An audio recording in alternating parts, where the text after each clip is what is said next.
So whether you're doing photography as a hobby or planning to go pro, this 3 lens filters I'm going to be talking about today is something you should consider having in your camera bag.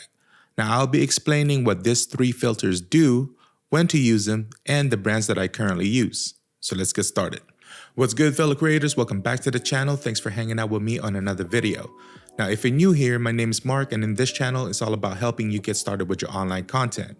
So if you're interested, click the subscribe button so you won't miss any future videos. Now the first lens filter I'm going to be talking about is this VND or ND filters. I did make a video about this before, but basically there are 2 types of ND filters. There are the regular ND filter, which stands for neutral density, and the other one is VND, which stands for variable neutral density filter. Now the difference between the two is that the VND is variable, meaning that you can adjust the amount of light that comes in by rotating the filter on the lens. The regular ND filter is pretty much set and can't be adjusted. Now there's a whole other topic on how to calculate which regular ND filter you can get. That's why I settled for using the VND filter instead. Yes, it's a little bit more expensive than the regular one, but personally, I like to have that option in my hands. Now, the brand that I've been using is Gobi, which I think they changed their name to Earth. Now, I've been using this brand for quite some time now, and I've been really happy with the results. This filter allows you to use your lens in its widest aperture during the brightest day outside. Now, it acts like sunglasses and it reduces the amount of light that comes in. Now, as you know, once you open up your aperture, it will create that blurry background and create that depth of field with your subject. The only problem with that is once you do open up the aperture, more light will come in. This will overexpose your images. Now, an ND filter also helps if you're planning to shoot videos outdoors. Now, if you're planning on vlogging or just want to do a video and want that cinematic look, you're going to need to have your shutter speed at 1/50th of a second because you want the recording to be in 24 FPS. Now, if you want to know more about shutter speed, aperture, ISO, or any of these things that I'm going to be talking about, then you can check out the playlist in the description box. Now, the second filter I'm suggesting you consider getting is a circular polar filter. Basically, what this does is reduce the reflections and glare by filtering out certain types of light. Now, I recently got this filter because I started taking pictures of a car.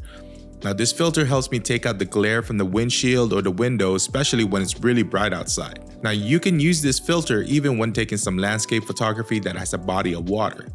I personally haven't used this for that kind of photography since I really just use this for the car. So if you like taking pictures of your cars or shooting portraits through reflective windows, then consider getting this filter for your lens. Now it does help a lot, that's why it's something to consider if you're into that kind of photography. Now the one that I also got was from Earth. If you guys are interested in these filters, check out the link in the description box. Now the last filter I'm going to be talking about is this Pro Mist filter. This is from Tiffin, and there's a couple of options you can get. This one specifically is the 1/8 filter. There's like 1/4 and 1.5 or more. What this filter does is soften or diffuses the light on your images, making it smoother or pastel looking if you want to say. With the technology of these new cameras nowadays, most of the images you're going to be taking is going to come out very sharp. But if you're going to be going for a certain look, for example, I use this on my talking head videos like this one. Now you might not notice, but my skin is a little softer because I'm using this filter. I guess you can say it gives the video a more cinematic feel. Now, this filter is great when shooting portrait photos too. It makes the model or subject skin smoother and more flattering.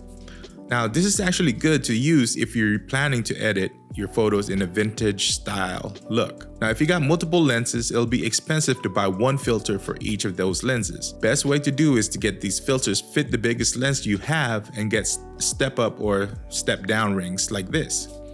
Now, what I have here is a Neewer Step down rings. Basically, you just have to match the lens thread to the filter thread and to find out what thread your lens have. It actually says right there on the lens. Now, this will save you some money.